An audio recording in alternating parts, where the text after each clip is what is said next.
Eu estou muito grato aqui do Arthur ter aceitado o meu convite para vir aqui falar do produto premiadíssimo já mundialmente. Nosso maior desafio hoje, né, no mercado brasileiro, não só nosso do gin, mas de diversas categorias, que é transcender esse complexo do vira-lata. Arthur Flose, sócio fundador da Bag Gin. Muito obrigado pelo convite. Estou muito feliz aqui com a tua presença.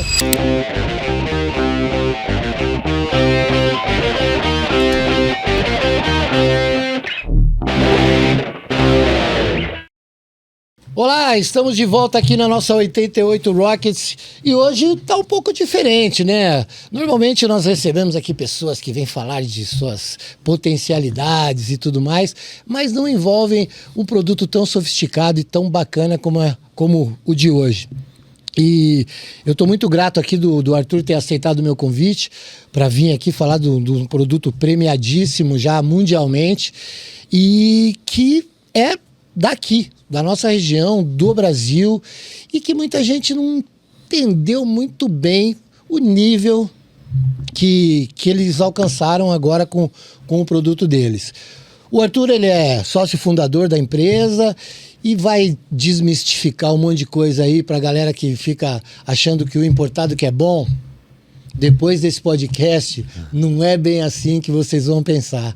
Mas com vocês, Arthur Flose, sócio fundador da Bag Gin. Muito obrigado pelo convite. Estou muito feliz aqui com a tua presença.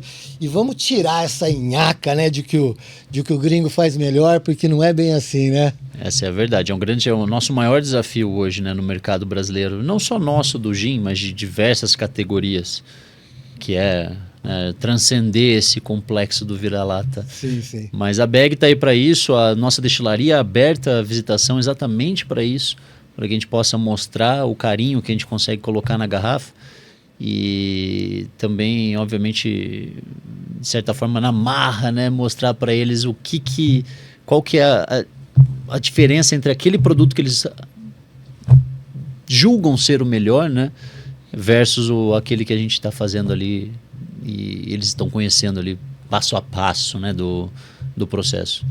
Porque sabor, né, Arthur, é uma coisa muito pessoal, né? Sabor. Tem pessoa que tem paladar para algumas coisas e paladar para outras. Eu, particularmente, não aquela bebida vermelha lá, que eles chamam de Campari, eu não ponho aquilo na boca por nada. E eu sou um cara que gosto de uísque, gosto de gin, gosto de alguma coisa com vodka e tal. Mas, assim, essa coisa do sabor, da composição, né, que eu, dando uma olhada aqui no nascimento do teu produto, de como foi, lógico, a gente se prepara para receber uma autoridade aqui, e você sendo autoridade no assunto, eu queria que você tirasse um pouco daquela coisa do genérico e fosse falando das minúcias de como vocês chegaram nisso. É claro que eu quero que a tua história venha antes, né? Pô, como é que foi essa trajetória para chegar e para entrar no mercado e para ser premiado, entendeu? Conta um pouco dessa Chegar caminho. no perfil de sabor que a Bag entrega hoje faz parte exatamente, né, do processo histórico da criação da marca. Mas a maioria das marcas hoje de gin, elas de fato ali entregam um sensorial que normalmente refletem o gosto do criador. Que no caso da Bag fui eu, né? Eu, Arthur, que fui até Londres e me especializei como mestre de destilação e comecei essa brincadeira, nessa alquimia, digamos assim, em casa, na casa dos meus pais ainda, né? Que eu morava com meus pais naquela época ainda. Mas obviamente quando a gente decide trazer esse projeto para virar um produto de mercado, a gente já tem que pensar exatamente no que agrada a maioria. Então, por exemplo, no caso do gin, que é basicamente um buquê de botânicos e de sabores e de aromas, a gente tem que evitar aqueles que existem restrições. Eu dei um exemplo até mais cedo aqui com você sobre o anis estrela, né? O anis estrela é um botânico que alguns gostam, outros odeiam. Então a gente tira o anis estrela da jogada, afinal a gente não quer ter essa divisão entre perfis, né? A gente, obviamente, tentou trazer uma brasilidade para o nosso gin, diferente dos gins que vêm lá da Europa, que são mais pesados, de especiarias. O nosso é muito mais o cítrico, mais leve, mais refrescante. Tem tudo a ver com o nosso clima, inclusive. Com certeza, né? Com certeza. Ainda mais aqui no Brasil, né, depois de 2017, quando o Gin Tônica explodiu.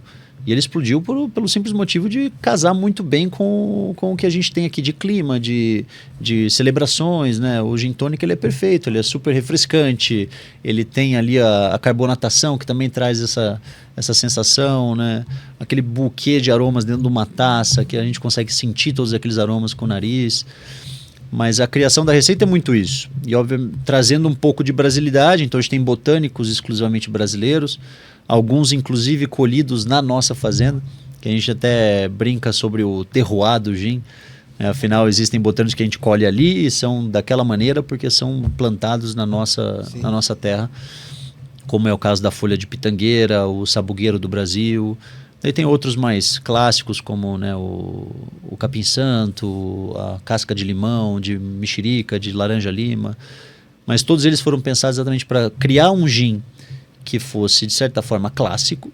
Então, se eu levar a minha receita para Londres, eu espero ganhar uma baita de uma premiação, mas, ao mesmo tempo, aqui no Brasil, ele se identifica com, né, o perfil de sabor do brasileiro. O brasileiro tem essa... o clima exige, né? Eu, particularmente, eu sou o cara da bebida gelada, né? Eu tenho amigos que são bebedores de uísque, fumadores de charuto e tudo mais, que eles me veem colocando gelo no uísque. É um crime. Porra, você é um criminoso! E tal, cara, pra mim, tem que estar gelado, não importa o que seja. Eu gosto de bebidas geladas.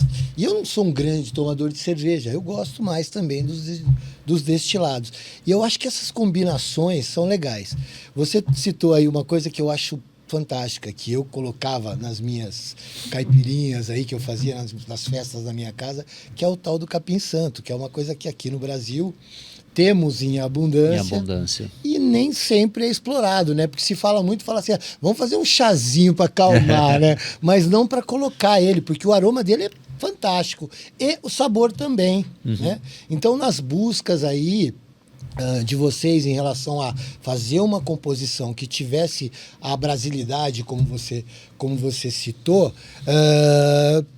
não foi assim uma coisa... Lógico que é um grande desafio colocar ele na composição de uma bebida.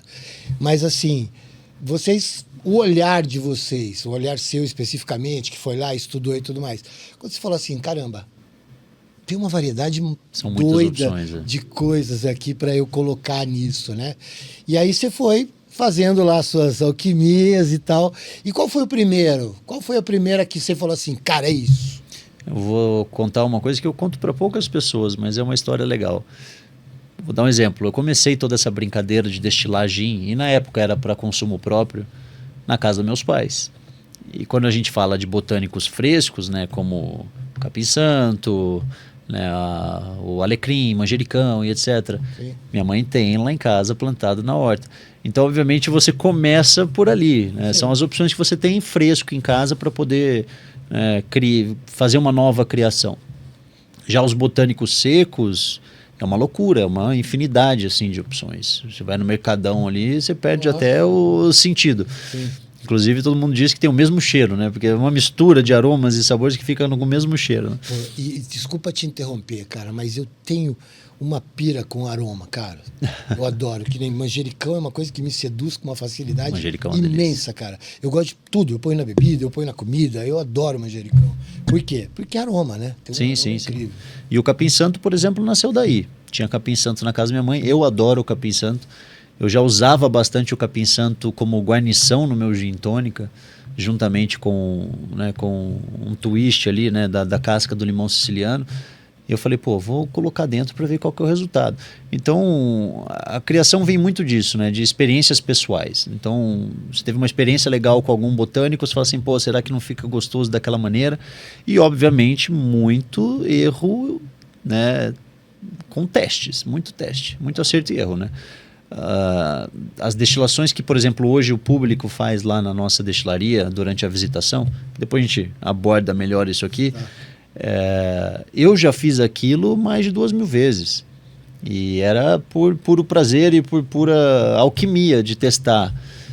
Então eu conheço muito o resultado, porque uma vez que você sente o aroma e o sabor do manjericão, não necessariamente vai ser aquele resultado depois que a gente destila. Exatamente. Né? Afinal, por exemplo, muitas pessoas pegam diversos perfumes e o principal botânico desse perfume é esse, e você fala assim, nossa, imagina, porque às vezes não reflete exatamente aquilo. Mas é uma ciência, né? Uma arte, digamos assim. Claro que é uma arte. E eu acho até que você deve ter... eu tenho brincadeiras à parte, mas assim...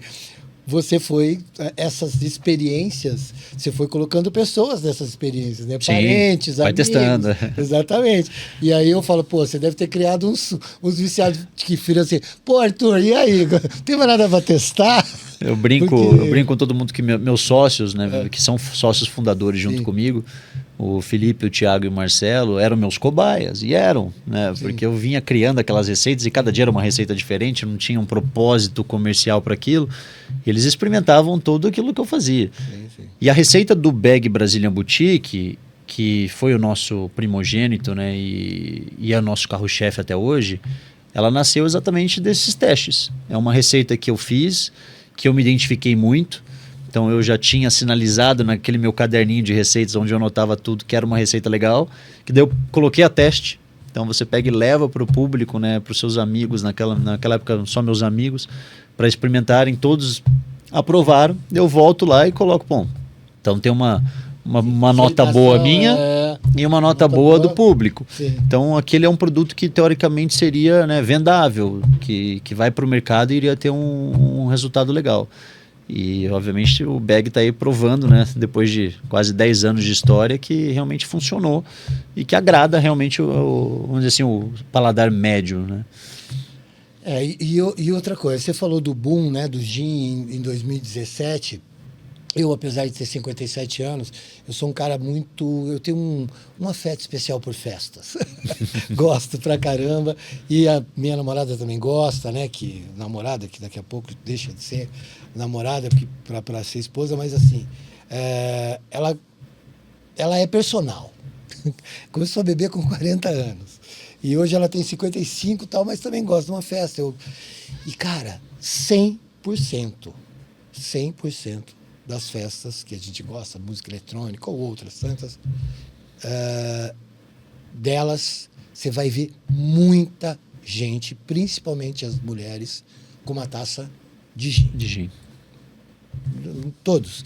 Aí, festa na casa dos amigos, gin. Negroni, o Aperol, mas assim, não tem mais, não tem volta.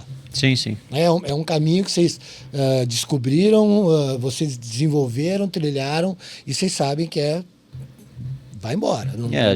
A Bag surfou vamos dizer assim, esse boom, né? O gin, quando a gente decidiu transformar isso num negócio, não existia um mercado no Brasil.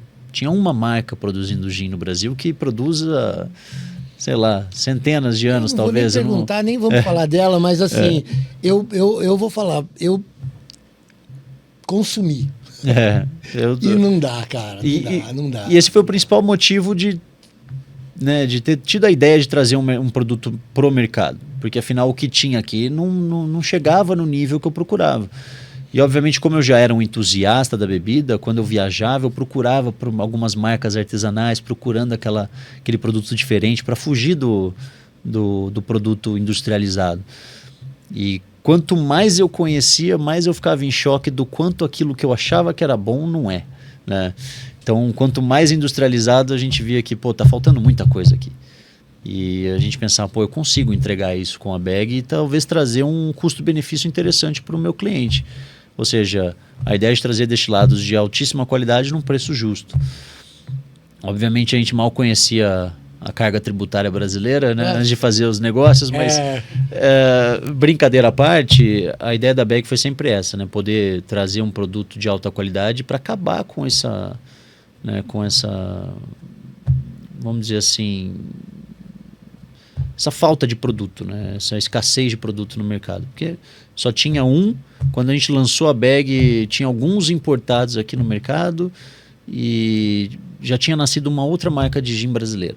Então a gente foi provavelmente o segundo ou terceiro gin brasileiro no mercado.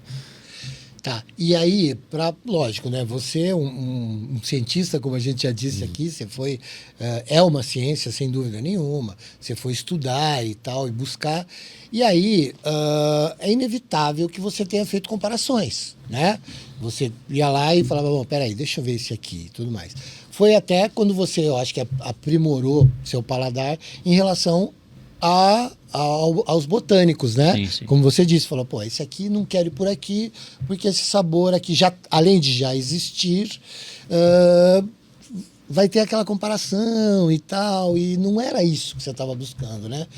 E dentre essas as marcas assim que você experimentou para de repente não, para depois de muito estudo chegar no seu,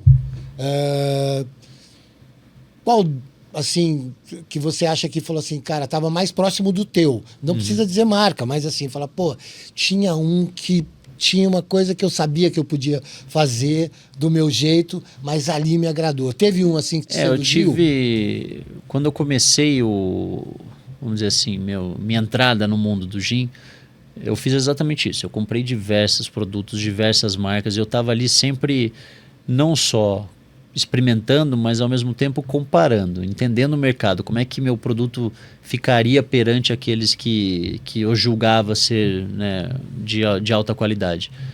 E me ajudou bastante na composição da bag mesmo, né? A gente foi entendendo, pô, por que esse cara consegue entregar esse sabor dessa maneira, o que ele faz ali dentro do processo dele, pô, eu gostei muito disso aqui especificamente, ou não gostei disso, porque talvez ele faça dessa maneira. Inclusive, durante a minha estadia em Londres, eu visitei provavelmente, sei lá, 30 destilarias diferentes. E eu sentava ali para fazer o tour com o caderninho e eu já ia... 30 só em Londres? Exato. Não em Londres, né? Na grande região, região, tá. E eu já ia super direcionado, porque eu já conhecia o produto deles, eu já sabia qual pergunta eu queria entender, né? Pô, por exemplo, eu fui numa destilaria que era super pequena, que eu tive a oportunidade de conhecer o produto deles antes, e o cítrico do gin deles era incrível. Daí eu fui descobrir que eles usavam cítricos frescos, que tirava a casca na hora, e esses cítricos eles eram infusionados a vapor, e não macerados no álcool. Então, ali já foi, por exemplo, pô, isso aqui vai estar no meu processo. Né? Eu já colocava cítricos frescos no meu, mas eu não conseguia chegar naquele nível de frescor. Porque você macerava, exato. não... Eu entendi que aquele processo diferente ia me dar esse tchan, digamos assim. E, obviamente... não existia nem sequer um produtor de alambique de gin no Brasil, né? Então tudo que a gente fosse fazer ia ser realmente a 4 mãos. Então eu precisava chegar para o produtor de alambique, que estava acostumado a fazer diversos maquinários para a produção de cachaça, a falar assim, pô, eu preciso dessa mudança específica aqui no maquinário para fazer isso aqui dessa maneira. Tá vendo? Processos de destilação, para eu aqui, leigo, eu falo que isso aqui me ensina pra caramba, e eu tenho muita razão nisso. É muito diferente, Arthur, porque eu já vi algumas destilarias de tonéis, cobre e tal, os caras fazem um negócio bem bacana. Não tenho entendimento, mas assim, dentro desse processo de destilação, qual que é a grande diferença do gin para outras... O maquinário em si, ele pode ser diferente, mas não precisa, digamos assim. Eu vou dar um exemplo. Nesse boom do gin em 2017, a gente viu no final de 2019, ou seja, em menos de 2 anos, o Brasil cadastrar mais de 350 marcas de gin. E como que a gente chegou nesse boom tão rápido?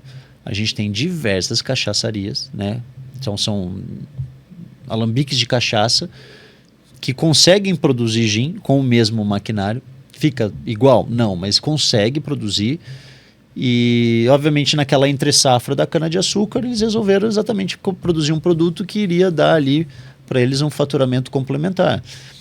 Então muitas marcas surgiram que eram produzidas no mesmo alambique onde uma cachaça é feita.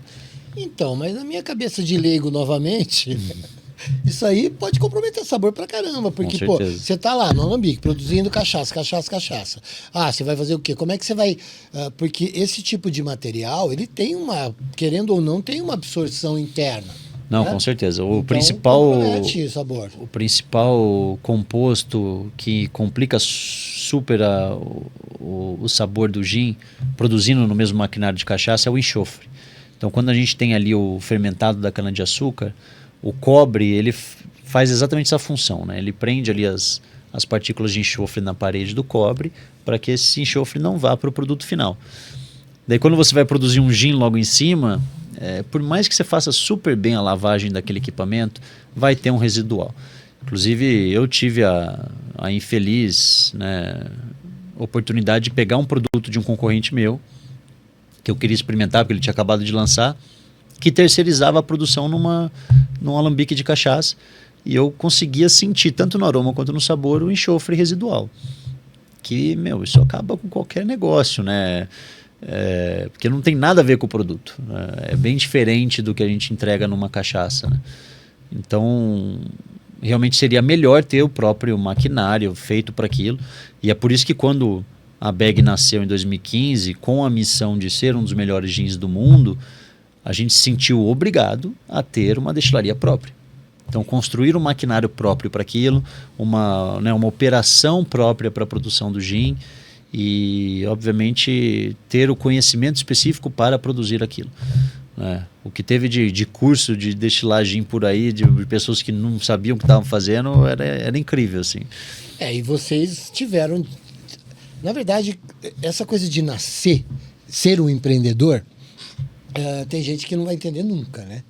Porque é um ato de coragem. Né? Com certeza. Ser brasileiro empreendedor é um ato certeza. de coragem.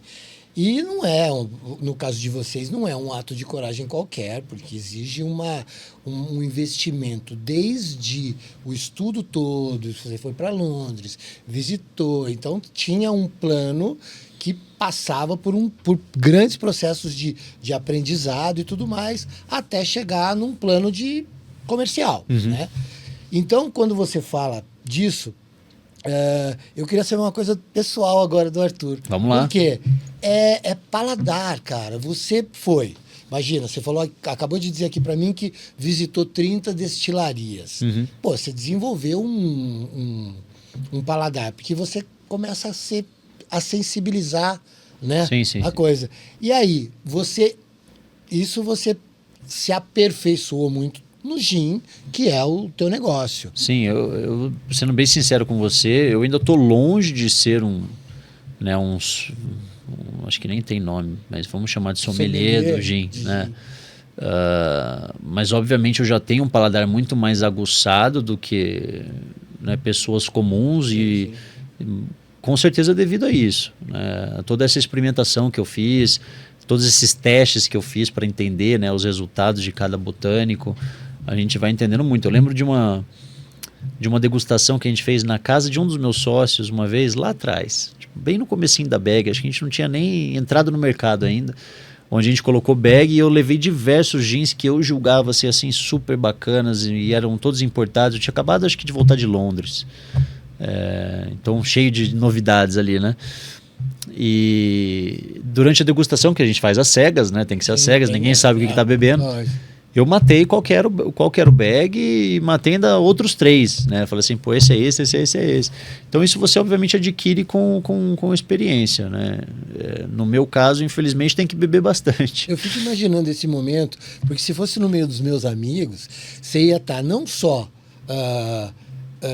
numa pressão mental, como ter uns amigos gritando em volta, querendo comprometer. Pô, imagina se erra o seu, né? É complicado, né? Querendo te comprometer na história. Mas só para poder te sacanear. Me convidaram uma vez para uma degustação de... Tinha uma turma que fazia, que eles chamavam de Gin on Mondays, né? Que eles faziam degustação de diversas marcas e faziam um ranqueamento lá em São Paulo. E me convidaram uma vez e colocaram um bag na mesa. Um dos bags ia participar da degustação e eu tive que chegar para eles e falar assim, eu prefiro não participar, ou pelo menos vocês anulem minha nota referente a bag, claro. Porque eu vou saber qual que é.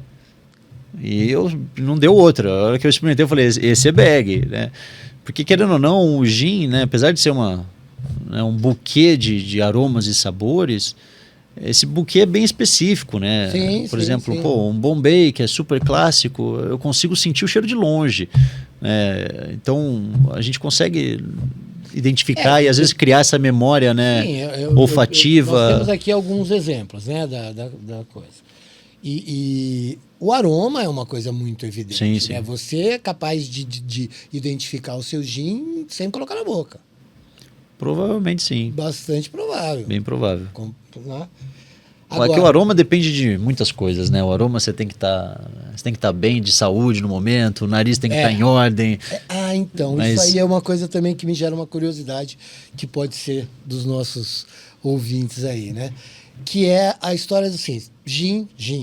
Só que você é o Arthur, um cara jovem e tal, você gosta de outras bebidas, né? Sim. Aprecia outras bebidas. O quão pode comprometer, talvez no mesmo dia, tal, comprometa, mas como pode comprometer você consumir uma outra coisa e o gin para saber, para fazer essa identificação. A gente tem essa, vamos chamar de folclore, né? Esse folclore em cima de bebida que se misturar faz mal, né? E etc. Pouca influência tem, para ser bem sincero. Por exemplo, no quesito ressaca, né? Quando a gente fala de ressaca. O mais importante é a maneira que a gente vai beber, o quanto a gente vai descansar, o que a gente comeu, né? Por exemplo, se for num churrasco e comer 50 quilos de costela, o que você beber, não importa. Puxa vida. Vai ser a noite inteira digerindo aquela costela. Seu corpo não vai ter tempo para se recuperar. E me fez mal a ameixa. Mas o gin, ele criou, inclusive, essa fama, né, de dar pouca ressaca, etc., principalmente devido à maneira que a gente bebe ele. Né? Ele nasceu aqui no Brasil, quer dizer, ele renasceu, né, aqui no Brasil como um drink que é o gin tônica, onde a gente se hidrata demais enquanto bebe. Afinal, a água tônica, ela é basicamente água com açúcar e o xarope de quinino. Né? Então a gente está se hidratando bastante, com muito gelo, aquela taça lotada de gelo, né? Acho que só de gelo vai brincando quase 100, 150 ml. Então é muita água mesmo durante o consumo. Eu não posso fazer apologia a álcool, né? Mas obviamente o gin, isso quando a gente fala de gin premium, né? Que usa botânicos de verdade. Depois a gente pode voltar até nessas diferenças. Vamos voltar. Mas os que usam botânicos de verdade ainda tem outros benefícios ali intrínsecos. Afinal, a raiz de angélica, ela tem, né, algumas propriedades fitoterápicas para o seu corpo. Né? O zimbro é antioxidante, o outro é diurético, o outro não sei o que lá. Então é basicamente um super chá, né? Obviamente com álcool envolvido. A gente não pode marketizar esse tipo de coisa, afinal eu não posso fazer apologia ao álcool. Mas entre beber uma vodka e um gin, obviamente o gin ele acaba sendo preferível. Mas, querendo ou não... Qual que é o teor deles? A gente está falando de 40% do Modern Tropical, que é o azul, sim, e 44% do Bag Brasília. Daí esse aqui já é um Negroni, que a gente vai falar mais pra frente aí, mas então, ele tem um teor alcoólico um pouco acima da vodka normalmente, né? Não é nada gritante. Então, mas aí que tá. Você por exemplo, bom, eu já fui jovem e fui muito preocupado com quantidade, né? E depois, graças a Deus, a vida me permitiu... A gente bebe menos, bebe melhor, né? Exatamente. Eu bebo um pouco menos e com mais qualidade. Mas aquela história o choro, né? Era tão importante consumir mais, né? Quando é jovem. Mas eu penso, quando você... faz uma composição, um mix, que você falou aí, tem água, gin tônica e tudo mais, e aí começou-se a colocar com a tônica com frutas, inclusive tomei outro dia com as limonadas italianas e tal. Bom também. Muito bom, né? Então, ele combina muito com muitas coisas, sim, sim. né? E eu, particularmente, sou um cara que, apesar de ser meio gordinho, gosto muito de frutas. Então, eu acho legal pra caramba. E eu, como eu disse antes, eu gosto de bebida gelada. E aí, poxa, com um teor desse de 44 e tudo mais, você consegue numa festa, ou com os amigos em casa, ou onde seja, você consumir isso de uma forma moderada, tranquila. E você não vai ter ressaca se você não tomar bem a garrafa dele puro, ou sem se hidratar, né? Não, então, obviamente a qualidade do destilado, né, ele acaba influenciando demais no nível da ressaca que a gente vai ter. Agora, zero ressaca é 1 a cada 1.000 pessoas, né? Então, Não, é realmente algo orgânico do seu sistema, né? Tem alguns seres humanos que produzem alguma enzima, que eu não vou lembrar, afinal não sou especialista nisso, mas o resto, né, os outros 999, Sim. todos vão ter ressaca.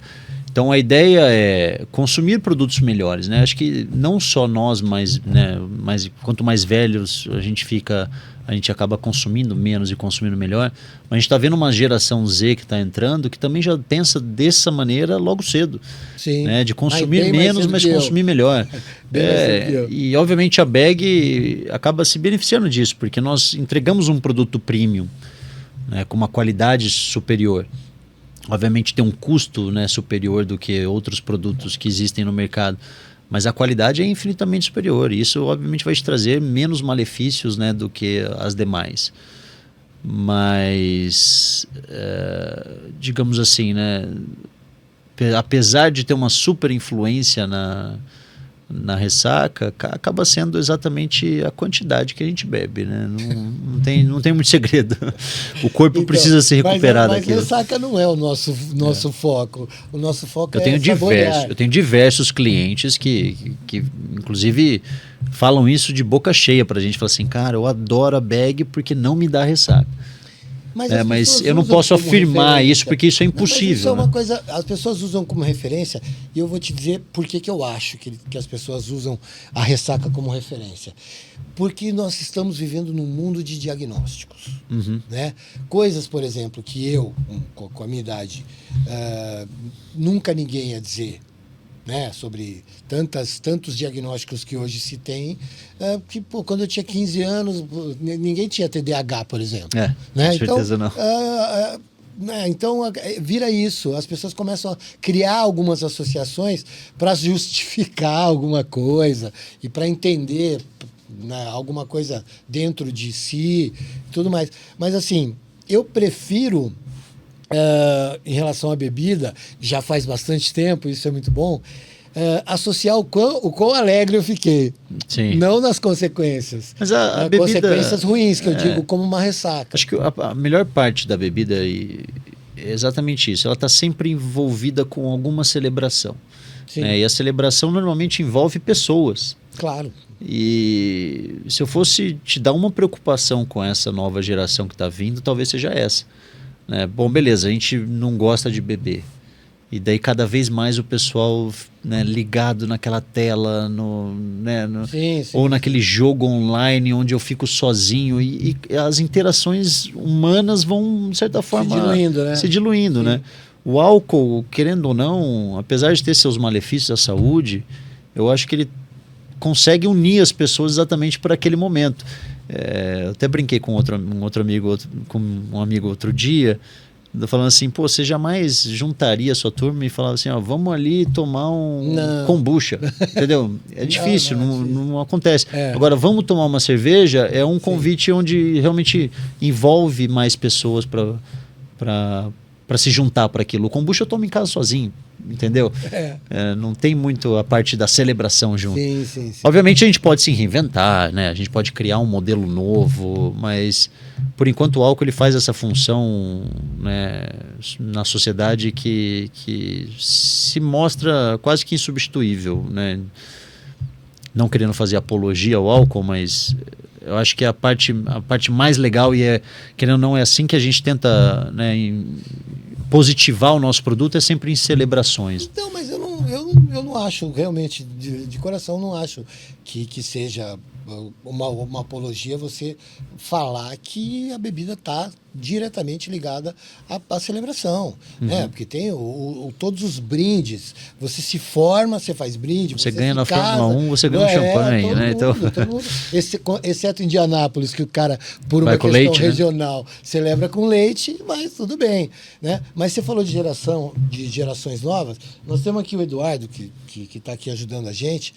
Cara, ele é genial, cara. Ele é muito jovem, ele é genial, ele entende pra caramba de toda a estrutura, tudo que você imaginar de internet, de comércio online, manja demais. Ele tem 23 anos, mas não bebe nada. Então ele pode até celebrar as conquistas dele, né? Como celebramos geralmente comendo muito, né? Vamos ali na churrascaria, tal, mas assim, não é do perfil dele. Né? Ninguém. E ele fala, pô, seu pai não bebe. O pai dele também gosta de tomar uma cervejinha, mas ele não.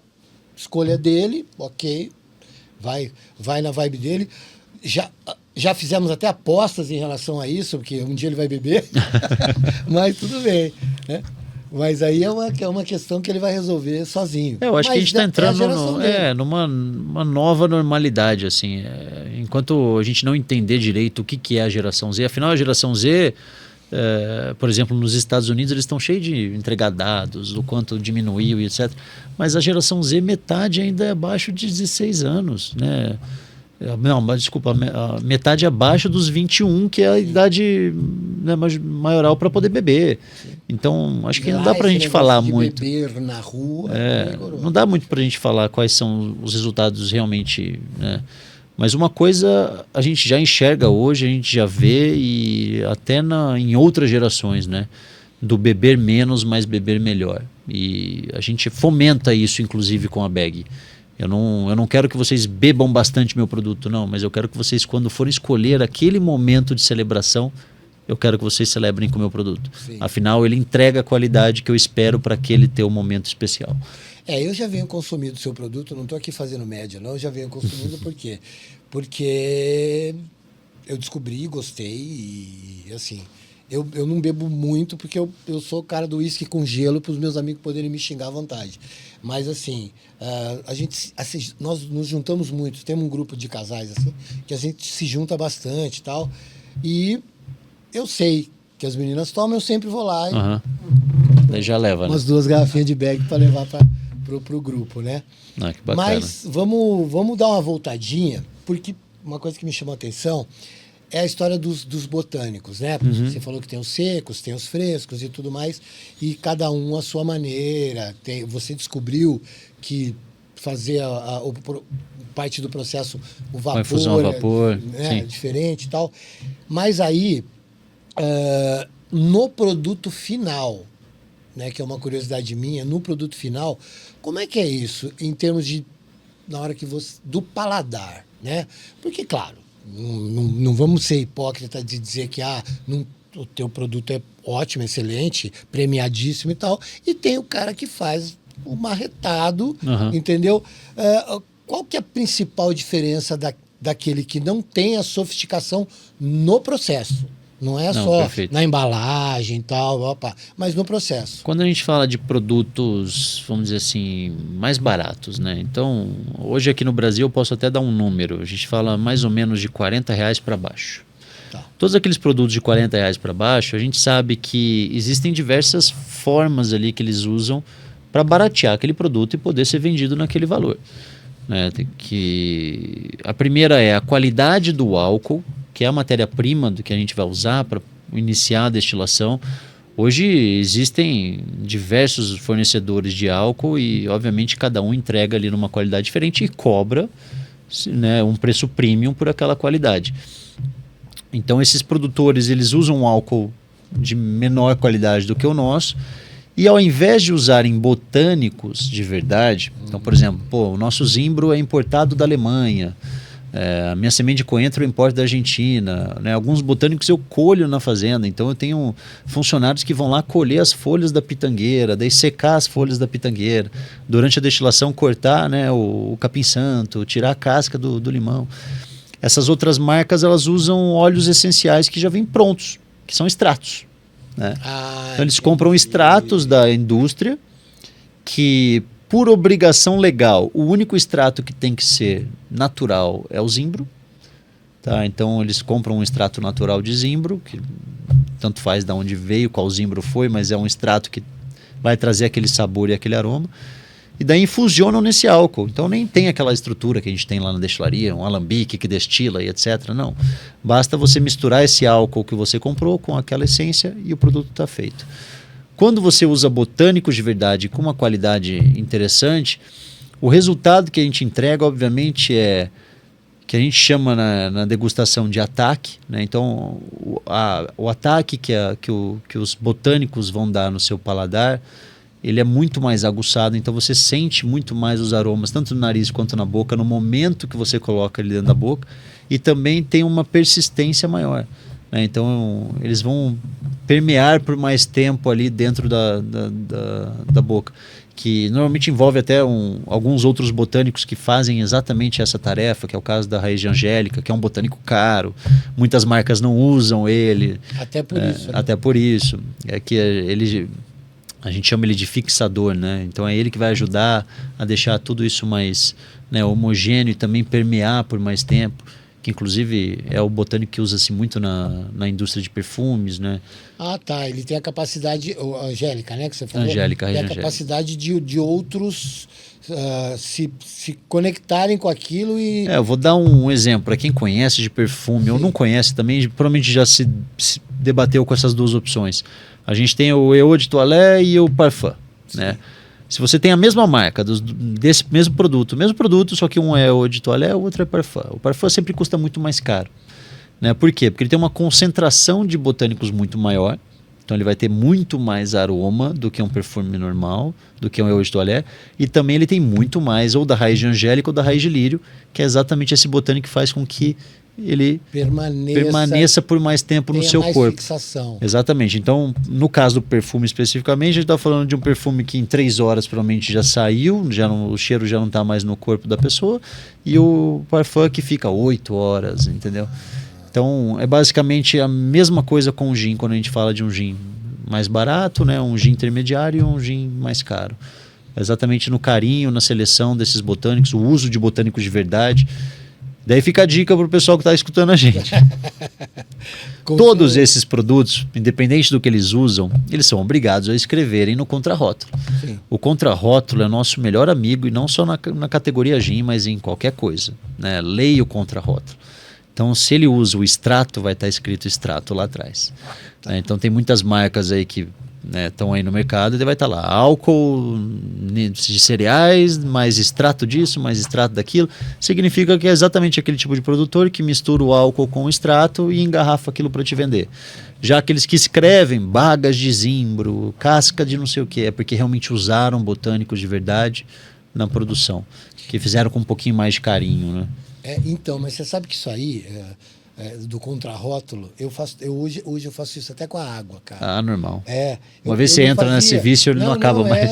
Eu faço isso até com a água, por quê? Porque eu tenho uma preocupação muito grande com a história do sódio, cara. Porque é impressionante as diferenças de uma para outra, é um negócio estúpido, cara, estúpido. E aí você vai aprendendo, né? Inclusive, isso muito lá atrás, eu tive uma namorada que tinha algumas coisas que ela realmente não podia consumir, e eu morava em São Paulo na época, e eu ficava enchendo o saco dela falando assim, porra, você se alimenta como se você estivesse tomando um remédio, né? Porque ela pegava um iogurte na prateleira e... Para ler um a um. Tudo. Uma ida com ela ao supermercado poderia levar 2, 3 horas, porque tudo que ela botava a mão... Ela fazia leitura não só de data de validade, nada disso, mas para saber. Não, mas é interessante. E muitas coisas. No caso da bebida alcoólica, é um pouquinho diferente, né? A gente responde somente para o Ministério da Agricultura, então a gente tem algumas regras que são até a nível informação para o consumidor, até mais brandas do que outros produtos que respondem para a Anvisa, por exemplo. Então, uma água, um iogurte, etc. Eu não tenho que ter tabela nutricional. Sim. Né? É muito mais simples. Mas, realmente, às vezes você pega... Eu vou dar um exemplo que eu me deparei outro dia, né? O catupiry, que vem naquela embalagem antiga, né? Sim, que é de madeira ainda. Exato. Caixinha. Aquele catupiry versus o catupiry requeijão. Sim. O catupiry é basicamente queijo. Sim. É impressionante. Você lê lá, você vai ler. O requeijão tem mais ou menos uns 50 ingredientes a mais. E metade, obviamente, desses 50 são coisas que você nunca ouviu falar. Você desconhece até o que cada um é. Então vai lá, benzoato de potássio, né? Não sei o que lá. Então você não vai... Eu tenho medo desses nomes, cara. Você vai... Me assustam. Esses nomes Uma coisa, tratados. eu não preciso saber o que é, mas realmente mas... eu falo assim, bom, beleza, deixa eu comprar aquele lá que é o tradicional, que eu vi que tem menos ingredientes. Então, mas eu vou te falar, eu tenho amigos mesmo, são meus amigos. Tem alguns eu não conheço há tanto tempo, mas alguns de muitos anos, que têm esse envolvimento com a brasilidade. Uhum. E eles estão tudo lá na Serra da Canastra. E o que eles produzem? Queijos, né? Então, tem o Caseirinho, tem o cara do Capim Canastra, né? Eles são todos meio associados, assim. Eu tenho um amigo meu que é daqui de Campinas, inclusive, o Silvio, que faz uns Canastra 360. Ele leva os clientes dele pelas queijarias e faz um rolê, né? Como dizem, muito legal. Eu já fui 7 vezes para a Serra da Canastra, adoro ir. Outro dia o Silvio estava por aqui, ele tinha acabado de chegar ai, caramba, lá da Patagônia. Ele fez um rolê grande lá, mapeando para fazer viagens com alguns clientes para lá e tal. Aí passou por aqui, porque a sogra mora aqui e tal. Ele, vamos comigo ali. Eu falei, ali aonde, Silvio? Ele, não, eu ia gravar com ele, não gravando. Não, hoje não dá para gravar. Vamos comigo ali e tal. Ali aonde, Silvio? Não, eu vou passar na sua casa. Pum, saímos daqui, fomos aqui até São Carlos. Chegamos em São Carlos, uma cervejaria de um amigo dele, de esquininha, assim, ó. Pá, uma esquininha, Arthur. Calçada, 2 mesinhas, com o cara do queijo Caseirinho, que faz uns queijos com o provolone, que não é o provolone, ele vai na cura, para no meio do caminho. Ele não chega a ser um provolone, mas tem um sabor parecido. E aí um queijo na cabaça e tal. E tudo artesanal, né? Mas assim, ele faz... eu brinco, ele faz até show, porque ele vai nos lugares e faz o queijo na hora, que eles falam que é o queijo que tem um manuseio, ele faz umas mantas, assim, ele vai compondo. Um negócio super bacana e que eu acho que tem pra caramba mais da história de respeitar o Brasil. Pô, eu conheci o Zé Mário, cara. O Zé Mário é o cara que já ganhou 7 prêmios internacionais lá na França do queijo dele. Zé Mário, fui lá na fazenda dele, um cara simples pra caramba, Arthur. Simples pra caramba. Ô, Zé Mário, você conhece da França? Nada. Falei, pô, você foi 7 vezes pra França? Ele falou assim, vou lá, fico no hotel, boto o mesmo terno, os caras me levam até lá onde eu vou ganhar o prêmio, eu venho com aquele selinho dourado e venho embora pra casa. Não quero. Não tenho nada pra fazer lá, cara. Minha vida é isso aqui. Eu gosto disso aqui, cara. Minha vida é aqui. Tudo bem. Ganhei um monte de prêmio e tal. Pô, por quê? Porque eu fiz um queijo. E eu sacaneio ele ainda. Falei, fez nada, cara. Eu tô aqui sentado, nós somos na queijaria. Quem faz queijo é sua mulher. Ele falou, mas o nome quem dá sou eu. Falei, tá vendo? Então, eu acho isso muito legal. Por quê? Porque é respeitar a nossa terra. Que, cara, vamos lá. Desviando um pouquinho do assunto. Pô, nosso país é do cacete, né? Não tem igual. Não tem igual, né? Não tem igual. Não tem igual. E a galera ainda tem essa coisa de achar que nós não somos bons o suficiente, né? Eu acho que é um processo, né? Eu vou dar um exemplo. Eu tinha o mesmo complexo, digamos assim. Até eu entender que, na verdade, não importa de onde vim, né? E sim o carinho que é empregado no produto. Sim. Daí eu comecei a dar valor para o produto artesanal, de verdade. Foi, obviamente isso faz muito tempo, né? E acho que o trabalho da BEG hoje é muito isso. A destilaria aberta, a visitação, né, aos sábados, que o pessoal vai lá, visita, a gente conta tudo que a gente faz. E a parte mais legal dessa visita é que depois que a gente conta o que a BEG faz, qual que é a diferença, eu uso diversos produtos, né, importados e industrializados ali para explicar, pô, a gente faz dessa maneira, esse cara faz assim, esse cara faz daquele jeito e tal. Depois que eu conto tudo isso, eles vão e destilam o próprio gin. Então eles escolhem os botânicos, eles podem escolher, tipo, tem 60 tipos de botânicos diferentes, mais a nossa horta, mais os cítricos frescos. Eles montam a receita própria, colocam no mini alambique e destilam o gin para eles levarem embora para casa. O melhor de toda essa experiência é Se eu não conseguir convencer aquele cliente durante aquela visita de que o produto artesanal é fodido, ele vai levar para casa a garrafa que ele mesmo fez. Daí ele vai tomar o gin que ele fez e vai estar melhor do que aquele que ele achava. Vamos pegar aquele verdinho famoso. Sim, verdinho. Né? Vai estar melhor do que o verdinho famoso que ele achou que era um must. E ele fez uma única vez. E ele fez uma única vez de brincadeira, teoricamente, né? Então, é muito legal isso. Eu acabo... eu não sabia que tinha essa vivência dentro da destilaria de vocês lá. É bem bacana. Todo sábado lá, às 2 da tarde, o pessoal se diverte mais. Conte-me mais sobre isso. Como é que é o processo? Tem que se inscrever?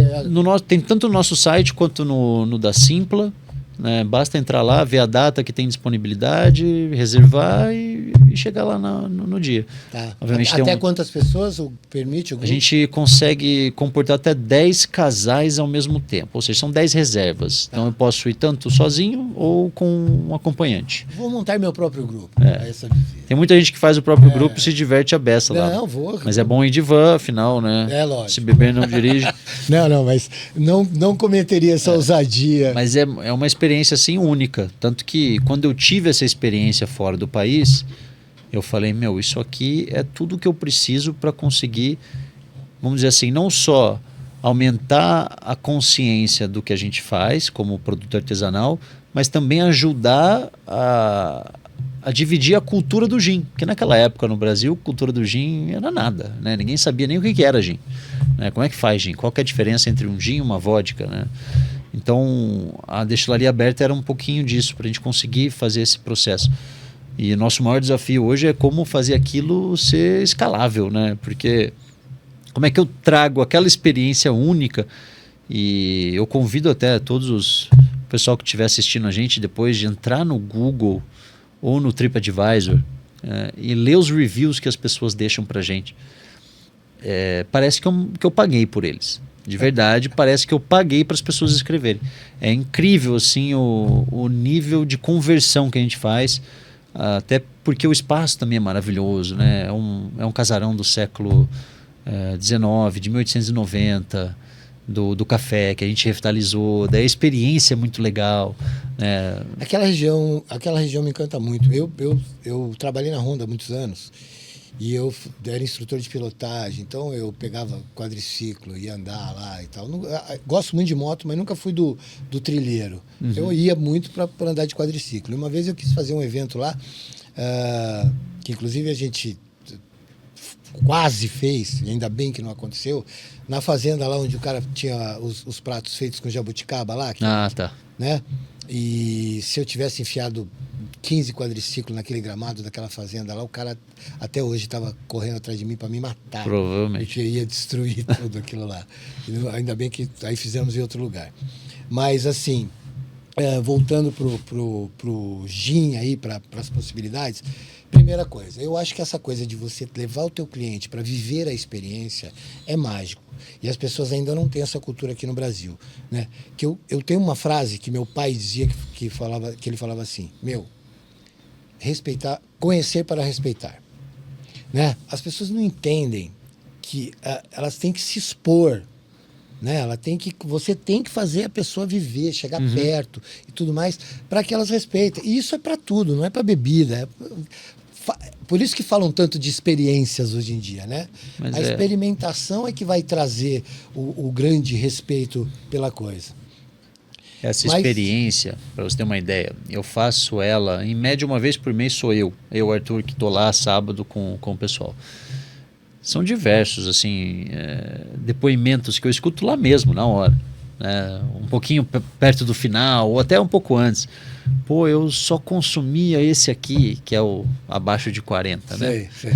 Só consumia esse aqui, eu achava que era ótimo. Que me satisfazia, né? Agora eu acabei de entender a diferença, assim, nunca mais. Lógico. Até porque a gente tem, por exemplo, né, o Projeto Refil, que entrega um valor super bacana no supermercado. Né? Ele falou assim, agora eu vou só no Projeto Refil. Porque esse aqui você abastece a tua garrafa. Bela, né? Ele fica mais barato, né? Sim, ele também tem um desembolso menor, então... vou ali na sua casa hoje fazer um churrasquinho, eu não preciso comprar uma garrafa. Eu posso comprar só essa aqui que tem 10 doses, né? Mais que 10 doses já dá para brincar bem. E a gente faz um trabalho lá que não é muito apologia à bag, mas é apologia ao produto artesanal. E uma das frases que a gente usa, que é muito legal, né, que, por exemplo, a bag hoje já tem mais de 80 medalhas mundo afora. Né, são medalhas nos concursos mais renomados do mundo. Então, pensa nos... É como se fosse... Vamos pegar um paralelo com o tênis. Então, tem os Grand Slam, né, a gente participa só desses Grand Slam dos destilados. E nesses concursos a gente tem mais de 80 medalhas aí ao longo dos 7 anos de produto no mercado, né, de bag no mercado. Que vai fazer 8 esse ano, né? E no ano passado, com um dos nossos produtos, a gente ganhou como o melhor gin do mundo. Então, tipo assim, um produto feito aqui em Campinas, Joaquim Egídio, artesanal, ganhou como o melhor gin do mundo. E esse campeonato é em Londres, na casa deles, entendeu? Que é o campeonato... Aí, né? E ainda é o campeonato assim, Brazuca. é o campeonato mais renomado do mundo. Pra você ter uma ideia, se eu chego com esse prêmio, e eu já fiz isso, obviamente, afinal eu sou também diretor comercial da bag. Então, quando eu chego para fazer uma reunião com o importador, né, de fora, e eu conto esse prêmio que eu tenho, o pessoal fica de boca aberta. Sim. Primeiro, tipo assim, Brasil, brasileiro ganhou isso. Eu lembro que quando a gente ganhou esse prêmio, eu não consegui ir para a premiação, né, receber a premiação, mas eles me convidaram para participar de um webinar ali, onde ia estar várias pessoas assistindo e algumas participando. E daí quando o host, né, ele foi me apresentar, falou, pô, o Arthur Flose, né, Master Distiller da bag, etc., que ganhou esse ano como melhor gin do mundo, né, não sei o que lá. Eu só lembro de ver a cara dos outros participantes, assim, vê todas na tela. Tipo assim, gin brasileiro, melhor do mundo, nem eles entendem isso, né? Como é que o Brasil pode estar produzindo o melhor gin do mundo? Mas a parte mais bacana dessa explicação é, pô, beleza, eu ganhei com o melhor gin do mundo, então deixa eu explicar a diferença. A bag estava em primeiro, quem que estava em segundo? Era um gin artesanal, igual ao nosso, só que da Itália. Quem estava em terceiro?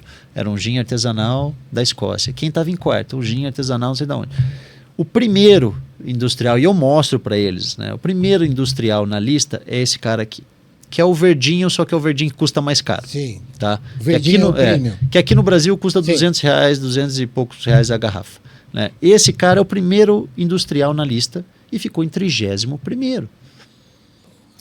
E eu aqui, no Brasil, né, com bag, eu cobro metade desse cara. E eu fico em primeiro, esse cara em 31º. O que eu estou querendo explicar para vocês com isso? É que esse processo que eu acabei de descrever para vocês que a gente faz aqui na destilaria faz essa diferença ser tão grande. E nunca vai chegar próximo. Tá? Nunca. A nível qualidade nunca vai chegar próximo. Vocês só precisam entender que, né, que daí é exatamente a barreira, e eu falo para eles que a minha única missão com vocês hoje aqui é que vocês defendam o produto artesanal brasileiro. Então eu falo assim, a única coisa que vocês têm que entender é que isso aqui só é possível num processo artesanal. Não é possível fazer isso a nível industrial e nunca vai ser.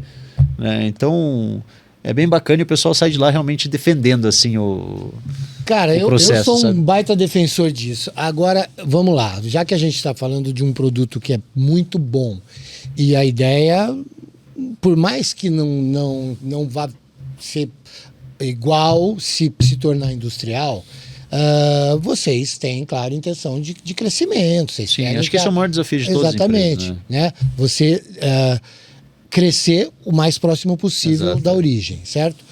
E quanto à capacidade de produzir de vocês hoje, né? Eu vi que vocês têm algumas características que são muito particulares, de numeração de garrafa e tal. Então são detalhes que a bag tem. Então, dá uma pincelada aí, me explica mais ou menos, ou da forma que você preferir, como é que está aí na cabeça sua e dos seus sócios essa coisa de escalar, como escalar, né? E a capacidade hoje, como é que é a entrega de vocês. Hoje a bag trabalha... pode chegar um maluco, né? Até desculpa te interromper, mas pode chegar um maluco aí e falar assim, cara, amei, adorei, eu quero, e você faz... E vamos explodir isso aí, né? Entendeu? Pode chegar um doido aí. Acho que vamos fazer um paralelo com o mundo da cerveja, né? Esse era o sonho de todo empreendedor como eu que abriu uma indústria de cerveja e sonhava em vender para a Ambev em algum momento, né? Mas... chegar o louco e querer comprar a sua empresa, você tá falando. Exato. A Coca-Cola quis comprar a Dolly 1000 vezes, eles nunca venderam. Exato. Não, tem vários casos assim, né? Inclusive casos até, por exemplo, né, a Becker lá de Belo Horizonte, que teve aquele infeliz, né, acontecimento lá do vazamento do congelante dentro do tanque. E eles tiveram 2 propostas da Ambev e eles negaram também, né? Porque eles acreditavam querer seguir numa proposta específica. Mas falando de bag agora, a gente hoje trabalha com aproximadamente 30% da capacidade da nossa fábrica, que é uma fábrica que a gente fez no meio da pandemia, que é a segunda nossa já, né? Então a gente se projetou mais para frente para poder realmente crescer bastante. A gente ainda está em 30% e com algumas pequenas mudanças eu consigo ainda dobrar essa capacidade que eu tenho atual. Mas realmente, para chegar num nível como esses outros grandes, como o Verdinho, etc., a gente teria que, de certa forma, se desligar do processo que a gente faz. É impossível você chegar num nível, né, de produção daquele tamanho e manter esse nível de processo. Tá, mas você está com 30% da sua capacidade produtiva. Se você for a 50%, por exemplo, você não precisa perder. Não. Eu consigo... Até 100% você está mantendo sua qualidade. Até 100%. Eu consigo... Aquela brincadeira que eu falei, com pequenas mudanças eu ainda dobro a capacidade que eu tenho hoje. A capacidade instalada, que a gente chama, né? Eu ainda mantenho o que a gente faz hoje. Garrafas numeradas, tudo igualzinho, realmente, porque é lote feito, né, lote por lote. Mas numa possível, por exemplo, aquisição e etc., eu acho que se eu, Arthur, estiver presente nesse momento, que eu espero estar, né, como fundador da marca, eu quero muito estar presente caso isso venha acontecer, eu acho que é criar exatamente uma diferenciação. Eu imagino que o público já vai estar mais pronto para isso.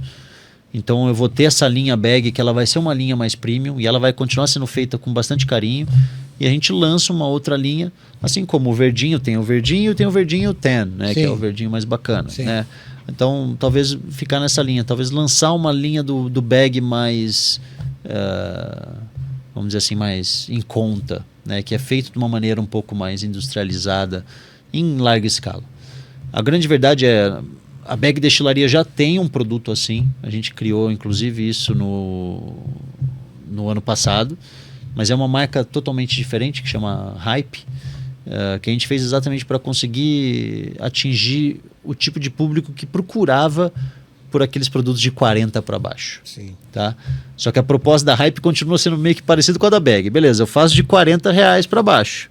Mas eu faço com a qualidade desse aqui, né? Sim. Assim como a bag alcoólica não é alta. Assim como a bag eu faço na mesma qualidade do Verdinho que você acha, né, que é o importado, que você acha que é o must, mas eu faço na qualidade do Verdinho bacana, entendeu? Sim. Então, a gente só basicamente fez o mesmo processo, só que desceu um nível na escada, né?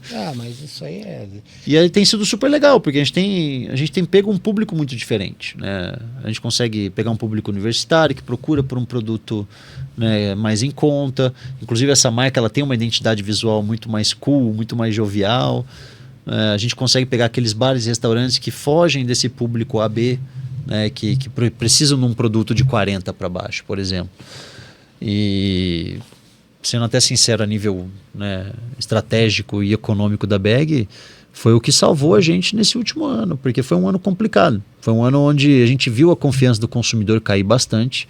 A gente viu o consumidor cada vez menos propício a ter esse nível de desembolso no varejo.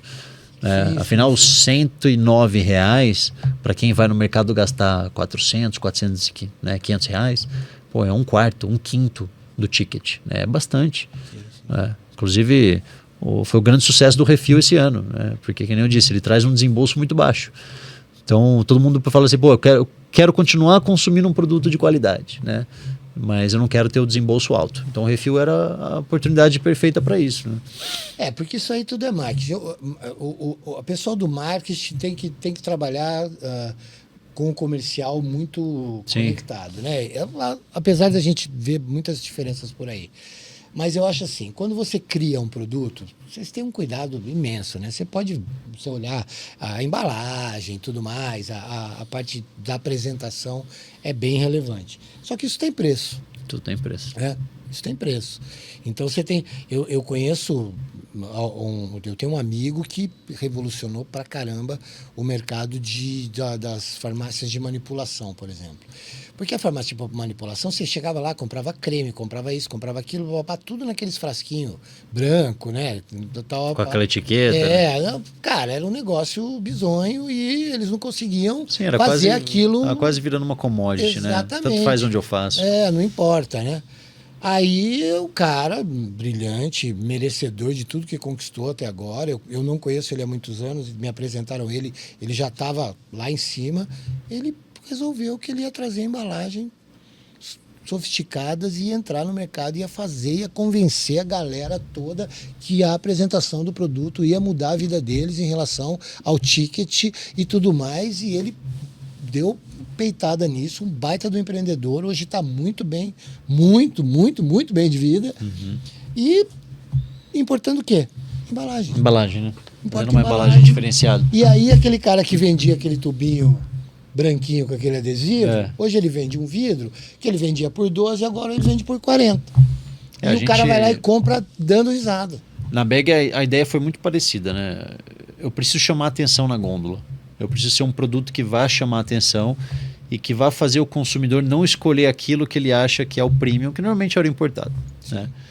E não é à toa que a nossa marca é escrita em inglês. Bag é uma palavra em inglês, né, que significa implorar, mas que tem um significado. Né? A gente queria uma palavra em inglês que fosse fácil de pronunciar para qualquer português e que tivesse B de Brasil e G de Gin. Então, bag veio quase que natural.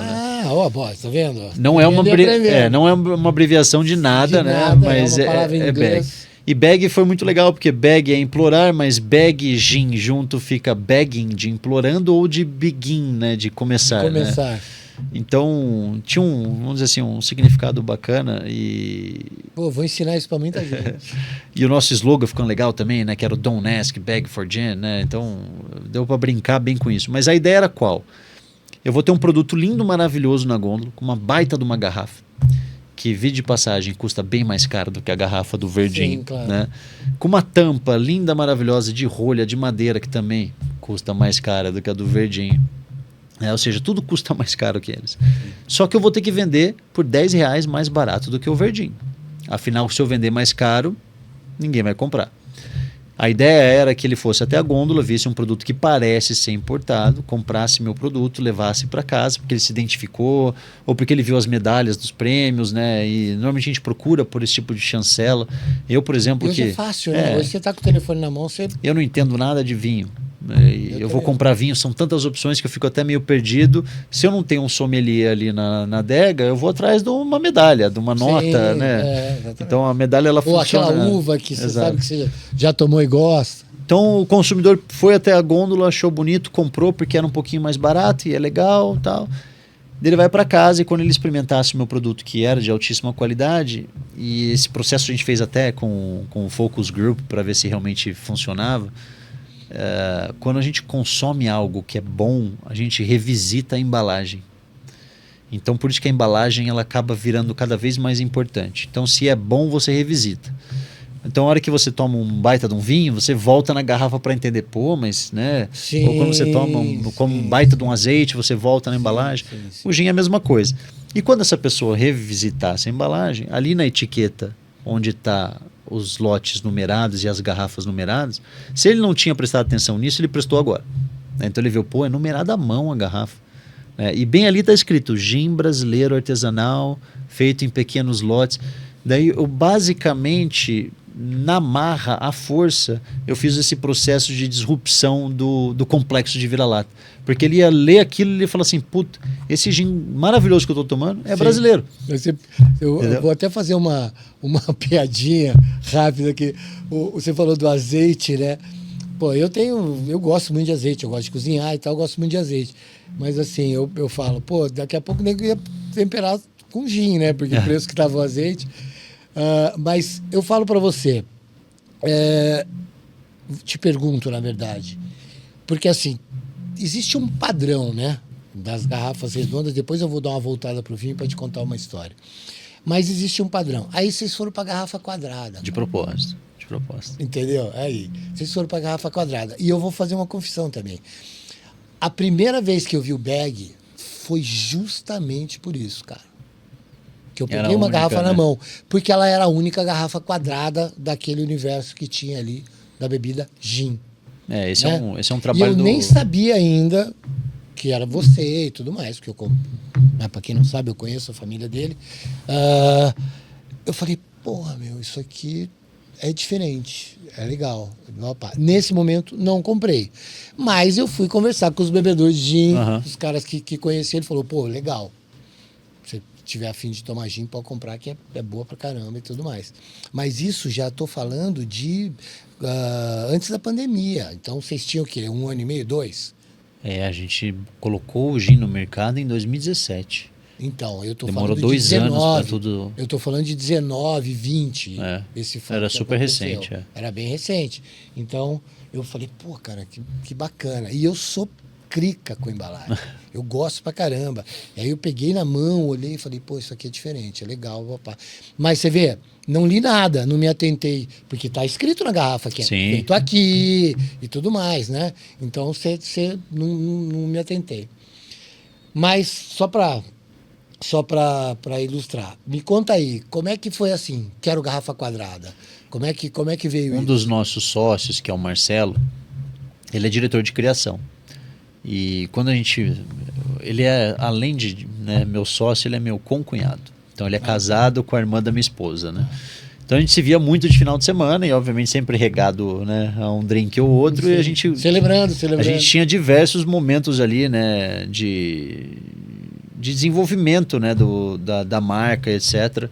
E uma das coisas que foi exatamente num desses domingos em família, a gente olhando, né, algumas referências na internet para como a gente ia fazer a nossa garrafa e tal. E obviamente, como era um começo, né, a gente estava começando com a bag, eu dependia também de garrafas que existem no mercado. Sim. Hoje eu tenho uma garrafa que é molde próprio, que é meu, né, isso aqui tem um desenho industrial da bag, registrado. Né, que tem a ondinha nossa na lateral, nosso logo no fundo, em alto relevo e etc. Mas antigamente não, eu precisava ir para uma garrafa que eu fosse encontrar no mercado. E a gente olhando todas as opções, a gente falava assim, cara, mas é tudo redondo. Né? É tudo redondo, tudo redondo. Eu falei assim, cara, vou fazer o seguinte, eu vou ligar para essa moça aqui, que é a moça né, da empresa mais bacana de garrafas que tinha aqui no Brasil, e eu vou ver com ela o que eles têm de diferente, porque aqui no site não tem nada, né? Eu falei assim, eu preciso de alguma coisa diferente. E ela voltou exatamente com a garrafa que era retangular. Daí eu falei assim, cara, genial. Né? E ele falou assim, meu, genial, vai ser essa. Que inclusive tem tudo a ver com o logo que eu já estava pensando para nós. Né? Que o nosso logo é um retângulo que representa uma janela, que é igual às janelas que a gente tem na destilaria, que são de janelas antigas, né? Agora, a ondinha, de onde veio?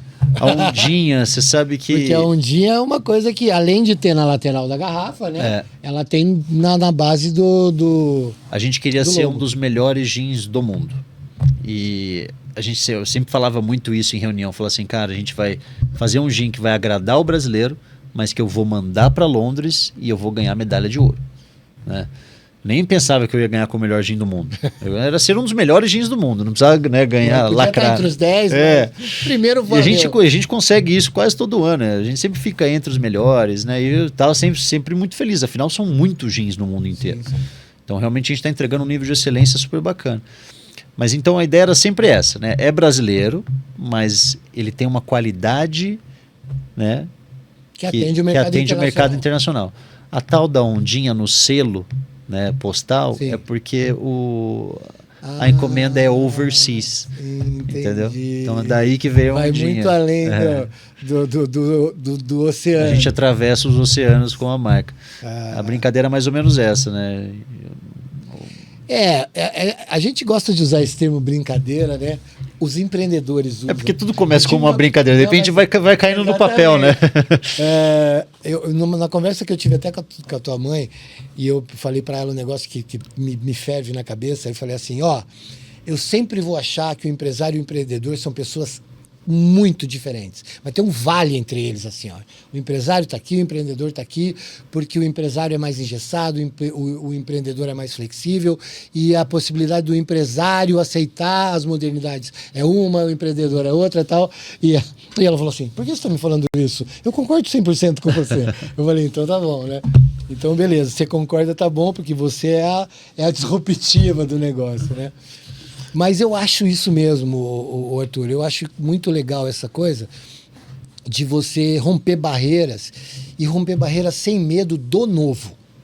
Né? Então, todas as histórias que você está me contando aqui, elas me dão a mesma mensagem. É assim, pô, você queria, aí você foi. Tudo é de uma veia de empreendedorismo mesmo, né? De descobrir e de saber e de desejar, né? Aí a gente vai um pouco pro cara que é abraçado com a teoria quântica, que fala assim, pô, eu queria estar lá e ganhar uma medalha, um selo, papá, e um belo dia foi lá e ganhou o primeiro prêmio. E aí eu te pergunto, vocês estão anualmente concorrendo? Sim, todo ano. Certo? Todo ano vocês estão lá. E aí, o que muda? Porque vocês têm uma coisa... Qual que é a preocupação do prêmio? Ver se os profissionais da destilação estão mantendo seus padrões ou eles estão buscando novidades só? Então, o prêmio para nós na BEG, ele serve para duas frentes. Tanto o endo, né, quanto o exo. Tá? Então, vamos lá, para ficar mais claro. Tanto para dentro da empresa quanto para fora da empresa. Né? Primeiro, se a nossa missão ser um dos melhores, né, que hoje mudou para melhores destilados, afinal a gente lançou Negroni, vodka, etc. Sim. Né? Mas se é ser um dos melhores destilados do mundo, eu preciso dessa chancela para garantir que a gente está na direção correta, como empresa. Tá? Então, se tudo que a gente vem fazendo... eu vou dar um exemplo. Meu primeiro prêmio, que foi em 2017... né, que a gente ganhou ouro no Mundial de Bruxelas, que a gente mal tinha começado tudo, já ganhamos ouro no Mundial de Bruxelas.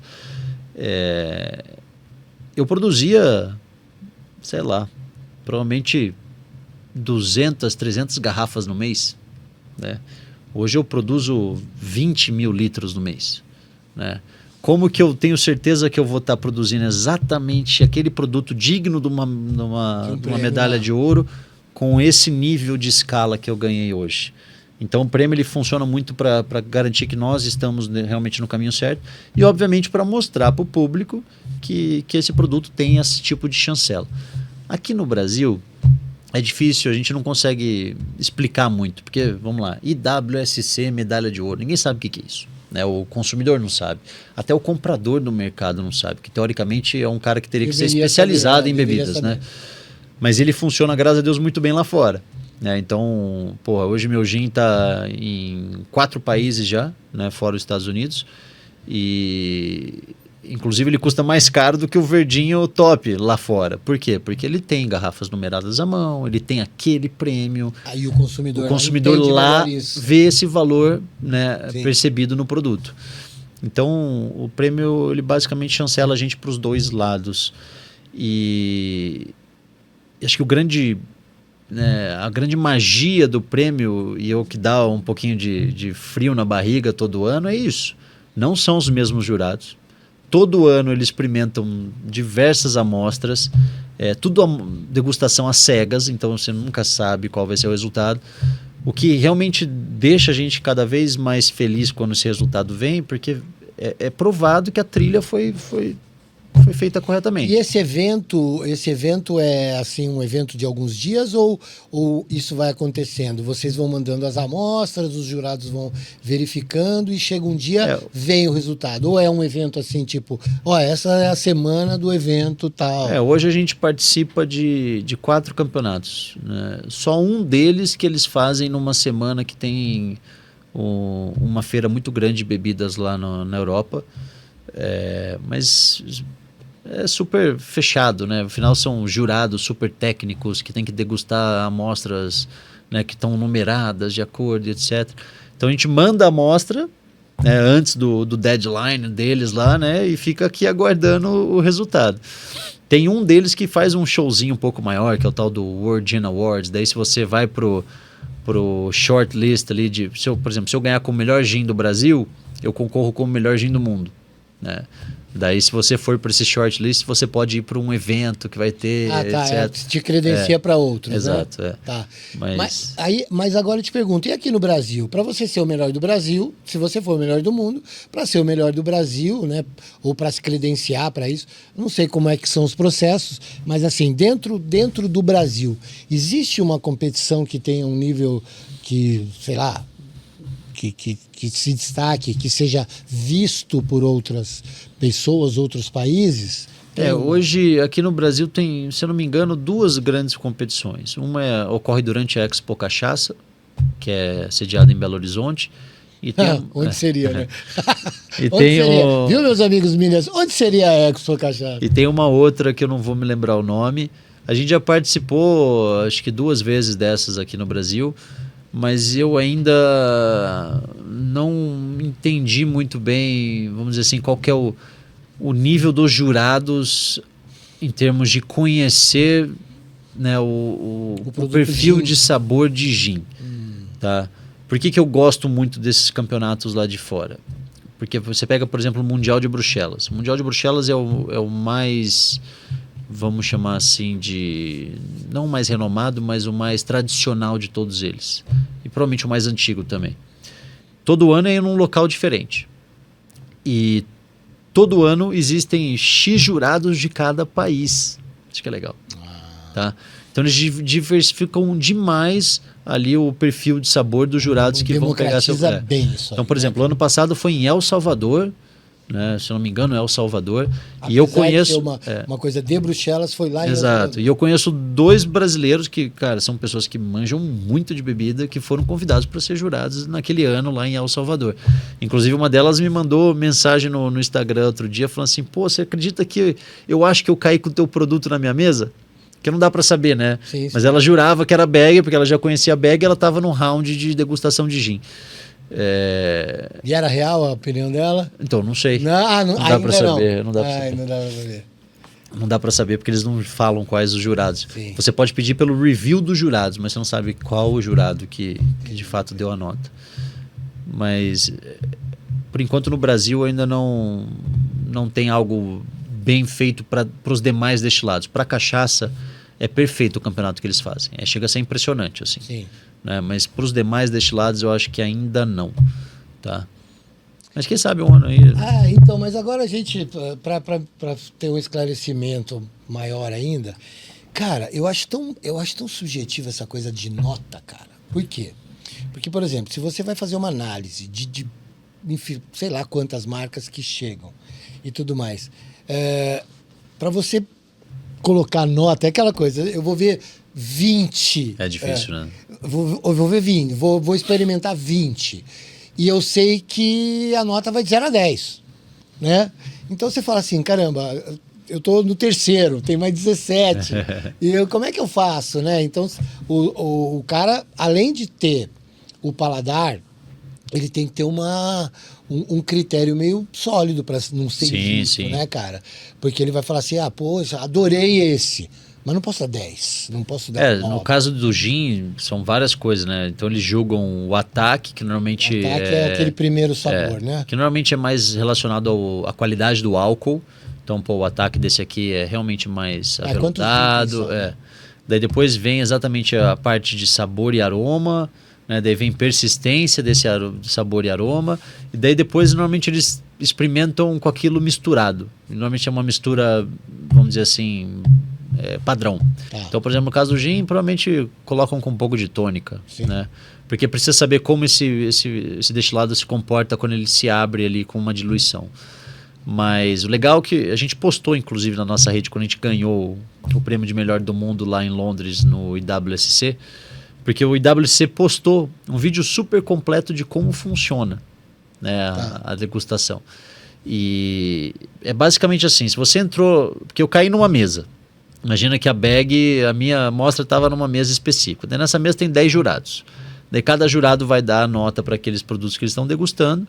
E se dentro dessa mesa você ficar com 97 pontos ou mais, você já ganhou uma medalha de ouro, certo?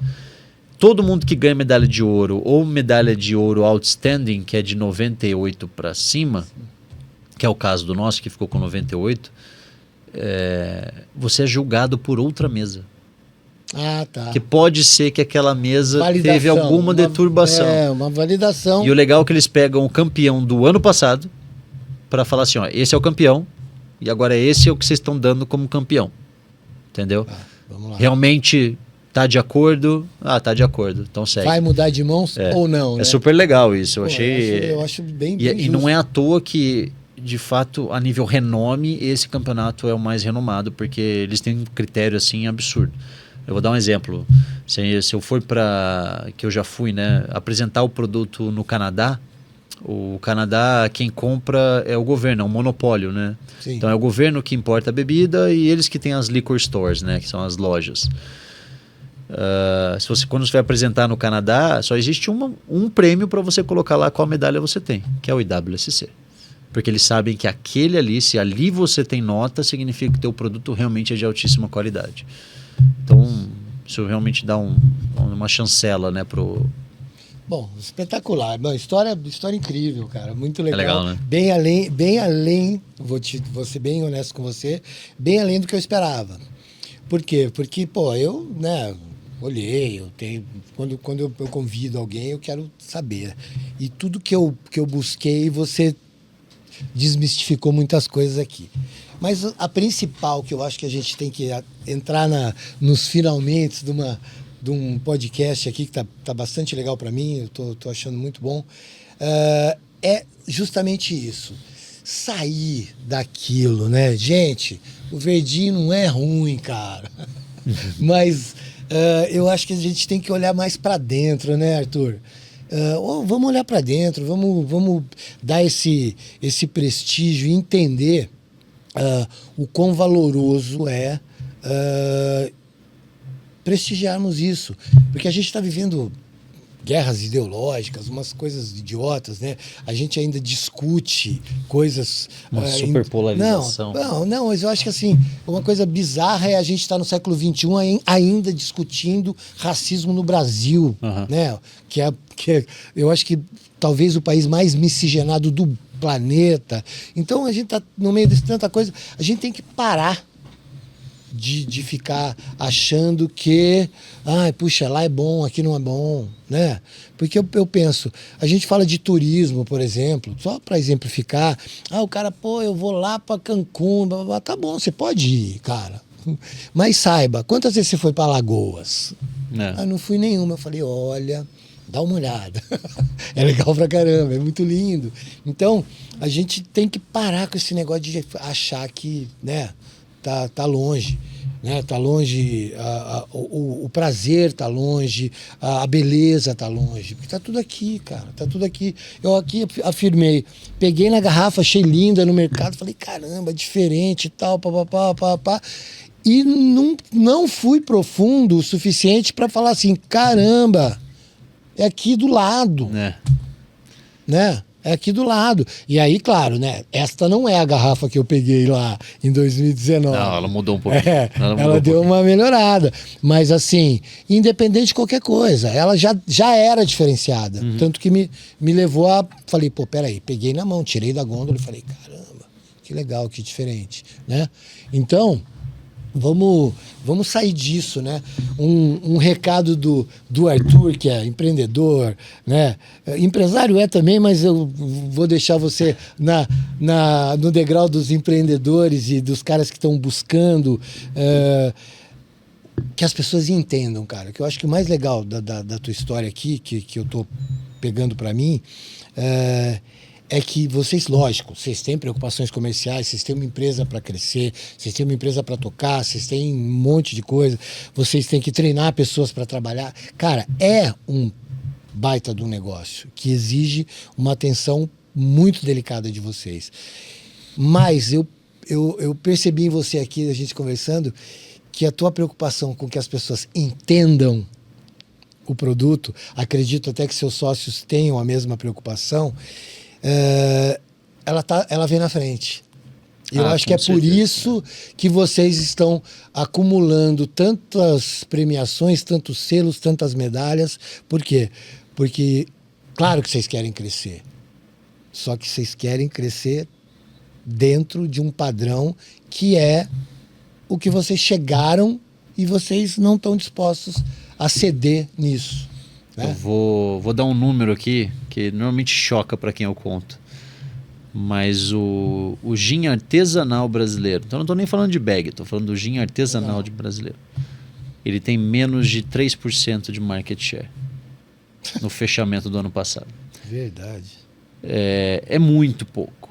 É muito pouco. Tá? E o tal do verdinho e etc., eles dominam. É um negócio assim, obviamente, um super investimento em marketing, né? Eles fazem esse super barulho e faz todo sentido, né? Vamos dizer assim, o número que eles escolhem. Mas acho que é um trabalho que a Bag faz diariamente e não só para o público final. Por exemplo, a minha equipe de trade, que é as pessoas que vão de bar em bar ali para contar sobre a marca, é sempre um desafio novo. Realmente você tem que ir lá e fazer todo esse processo que a gente fez aqui em algumas horas, né? Sim.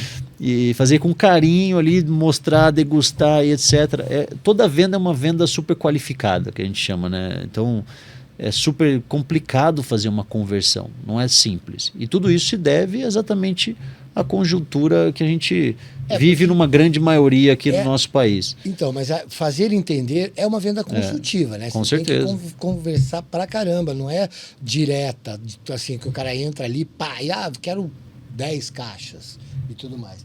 Agora, o escoamento disso, o Arthur, vocês lá atrás, quando ganharam a primeira medalha, 200 garrafas num mês, para 20 mil litros hoje em dia. Essa produção, ela nasce comprometida? Não, hoje não.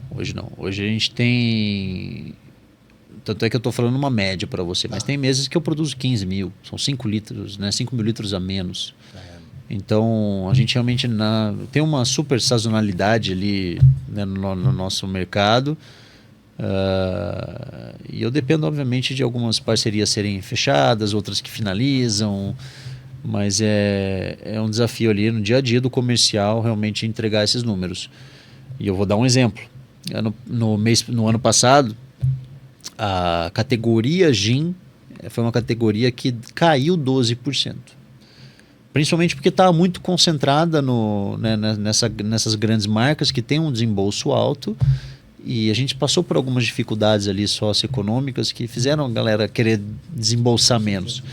Então foi uma categoria que sofreu até mais do que outras porque estava muito concentrada numa categoria premium, né, que é uma categoria cara. Mas a Bag cresceu 30%.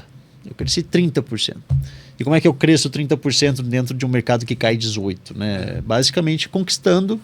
Sim. A gente até brinca que não só a Bag, mas os outros produtores artesanais de gin no Brasil, que tem diversos e inclusive baita produtos, cada um com o seu estilo, com a sua proposta, etc. Mas a gente vai comendo pela borda, né? A gente tem que estar sempre comendo pela borda. E a ideia de fazer, até desculpa, mas a ideia de fazer programas como esse, a ideia de ter a destilaria aberta para o público, a ideia de eu dar palestras em eventos, né, como da Anshan e etc., é exatamente tentar, através da experiência, né, fidelizar o meu público. E uma vez que eu fidelizo o público com a proposta que a gente tem, eu faço eles virarem vetor daquilo que eu defendo. Né? Então a gente brinca que a gente cria advogados da marca por onde a gente anda. Né?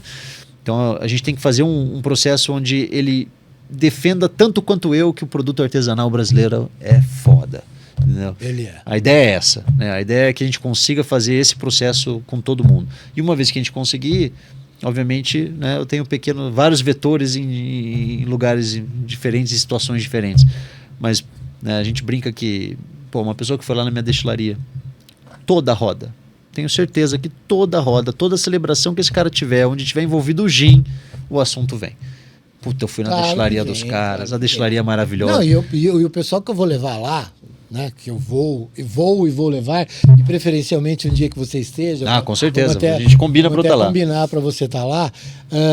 São pessoas que gostam, que consomem e que vão ser esses embaixadores. Sim. Com certeza vão ser esses embaixadores porque cara, A história é muito boa, o produto é muito bom, a entrega é muito boa.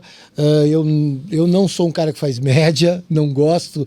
Aliás, eu não gosto de quem fica fazendo média, porque a média, para mim, tem um Tem data quê de validade, falsidade, né? que não tem funciona. razão de existir, entendeu? Mas eu, parceiro, pode ter a gente como parceiro aqui. Eu acho que esse modelo que a gente está praticando aqui agora é uma coisa bem legal para divulgação, né? E casa é sua, quando Obrigado. quiser. Obrigado. Tá? E eu acho assim, não é questão de acreditar, é confiar. Uhum. Que são coisas muito diferentes, né? Não vou, lógico, comparar. Você falou, não vou fazer apologia à bebida alcoólica, não vou comparar com Deus. Mas às vezes você vira para a pessoa e fala assim: você acredita em Deus? Fala, acredito. Você confia?